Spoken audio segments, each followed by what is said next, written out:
Okay, so अभी welcome back, sorry for the disturbance. अभी next क्या है, इसका एप्लीकेशन किस किस चीज़ों में है? Economic data, economic data, income data, stock data, sale, survey, ये सब के लिए कहाँ से आते हैं स्टैटिस्टिक्स? तो ये सब आते हैं यहीं से, जो अभी हम पढ़ने वाले हैं। Correct. Wage fluctuation, inflation, finance, economics, basically हर एक चीज़ को मेजर हम यहीं से कर पाएंगे। पोर्टफोलियो इन्वेस्टमेंट्स है, म्यूचुअल फंड्स है, फिर वो किस चीज़ के लिए यूज़ होते हैं? देखो, स्कोर्स, हमारे जो एग्ज़ाम के रिज़ल्ट है वो भी आते हैं इससे। हेल्थ इंडिकेटर्स आते हैं, हाउस होल्ड इनकम आती है, वेल्थ आते हैं, परसेंटाइल वेजेस आते हैं। Correct. Percentiles can be used for bench marking and base line purposes.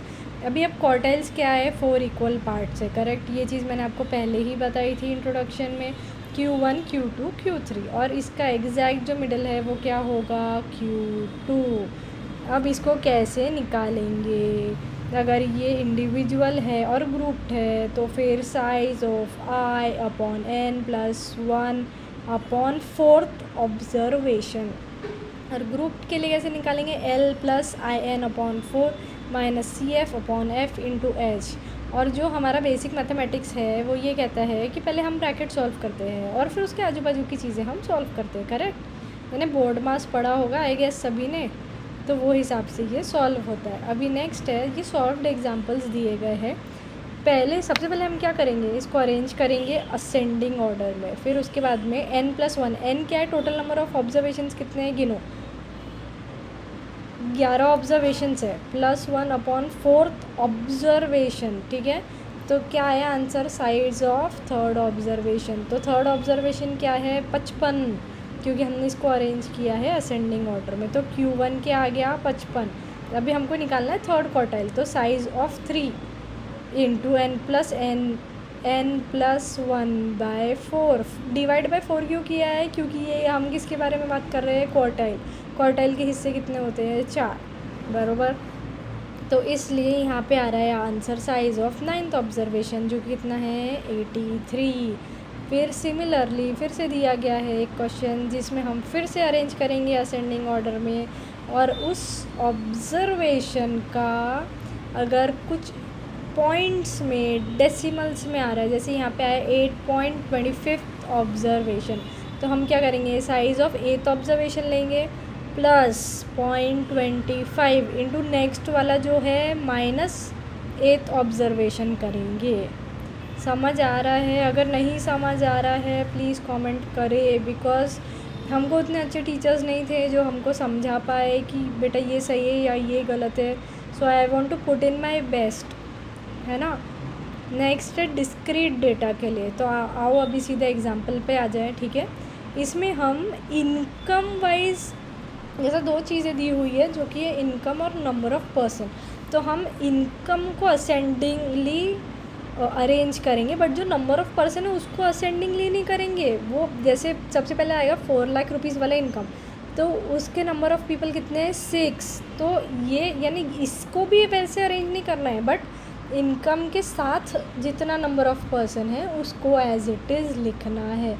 ये मैं इसलिए बता रही हूँ क्योंकि इसमें बच्चे कंफ्यूज हो जाते हैं और फिर वो जो सॉल्व करते हैं वो गलत हो जाता है।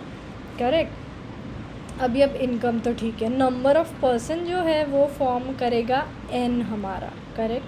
तो हम फिर से अभी करेंगे size of n+1 upon 4th observation, और इस तरह से आएगा हमारा आंसर। सेम, सब कुछ सेम है, सिर्फ इतना याद रखना कि n किसको बनाना है, ये बहुत ज़्यादा इम्पॉर्टेंट है। Next is continuous data. Continuous data को भी हम किसी एक असेंडिंग या तो डिसेंडिंग ऑर्डर में अरेंज करेंगे, उनकी फ्रीक्वेंसीज़ लिखेंगे उनके पास, फिर हम क्यूमुलेटिव फ्रीक्वेंसी निकालेंगे और फिर हम निकालेंगे quartile class.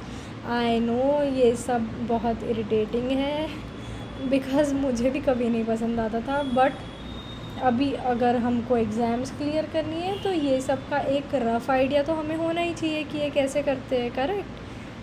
Same formula guys. Step number 1 size of n/4th observation. Correct. Step number 2 L किस चीज़ के लिए है? Lower limit of quartile class. F किस चीज़ के लिए है? फ्रीक्वेंसी। सी एफ क्या होता है, क्यूमुलेटिव फ्रीक्वेंसी, और एन अब आप सबको पता है, और एच जो है वो अपर लिमिट और लोअर लिमिट का डिफरेंस है, करेक्ट। अब हम निकालेंगे Q1 और Q3, ये जो दिया गया इन्फॉर्मेशन है इसके लिए हम निकालेंगे Q1 और Q3। तो इसको भी अभी इन्होंने दिया ही है rainfall in centimeters, already ascending order में ही है सारा, तो उसको एज इट इज़ लिख लिया, करेक्ट। अभी अब n जो है वो नंबर ऑफ़ ईयर्स जो है उसकी टोटल करी तो आ गई n।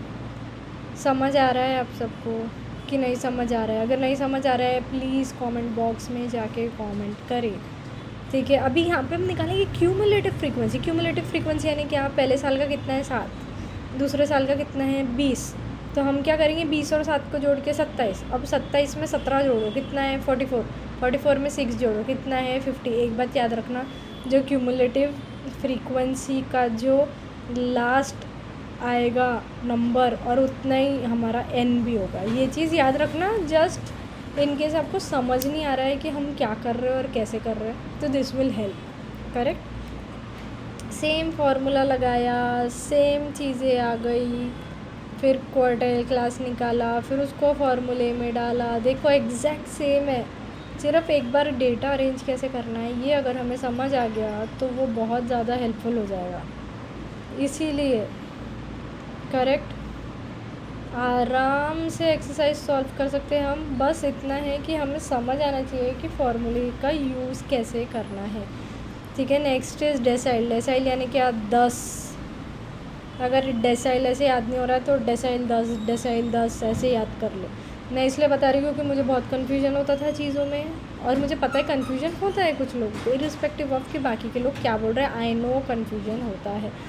सेम फार्मूला है, वहाँ पे 4 था डिवाइड में, यहाँ पे 10 है, सेम टू सेम फार्मूला है। आप जब तक ये सम सॉल्व करके नहीं देखेंगे आपको इसमें कॉन्फिडेंस नहीं आएगा। हमको हमारे टीचर्स भी यही बोलते थे, हम सॉल्व नहीं करते थे, फिर एग्ज़ाम में कुछ भी समझ नहीं आता था, करेक्ट। अभी यहाँ पे मार्क्स और नंबर ऑफ़ स्टूडेंट्स दिए सेम, ये भी दिए हुए असेंडिंग ऑर्डर में, उसको वैसे का वैसा रखेंगे, नंबर ऑफ़ स्टूडेंट्स n बनेगा, एग्जैक्ट सेम फार्मूला है, बस जहाँ जहाँ पे 4 था वहाँ वहाँ पे 10 रहेगा। आ रही है बातें, क्लियर हो रही है दिमाग में, ठीक है। कंटिन्यूस डेटा भी एग्जैक्ट वही है, ये चीज़ें आपको खुद से गो थ्रू करके सॉल्व करनी है। इसके बाद मैं एक लेक्चर बनाऊंगी जिसमें मैं खुद ये चीज़ आपके साथ साथ में सॉल्व करूँगी, ओके। सेम चीज़ है परसेंटाइल के केस में, डिवाइडेड बाय 100, कुछ भी डिफरेंस नहीं है गाइस, कुछ भी नहीं है। वहाँ पे 4 था, फिर 10 था, यहाँ पे 100 है, एग्जैक्टली सेम। और अगर किसी का आंसर डेसिमल्स में आ रहा है तो आपको पता है उसका नेक्स्ट ऑब्जर्वेशन माइनस ये जो ऑब्जर्वेशन है वो, उसको करेंगे हम डेसिमल से मल्टीप्लाई और ऐड करेंगे वो जो भी ऑब्जर्वेशन कंप्लीट फिगर में है उसमें, करेक्ट। अभी फिर नेक्स्ट है discrete data, continuous data, exact same है गाइस चीज़ें। प्लीज़ सॉल्व करें इन सब को ताकि आपको एक बेटर क्लैरिटी मिले। इसी के साथ ये चैप्टर ख़त्म हो रहा है। आपको कुछ भी डाउट है, कुछ भी, प्लीज़ कमेंट सेक्शन में कमेंट करें। Thank you guys, I will be back with another lecture soon.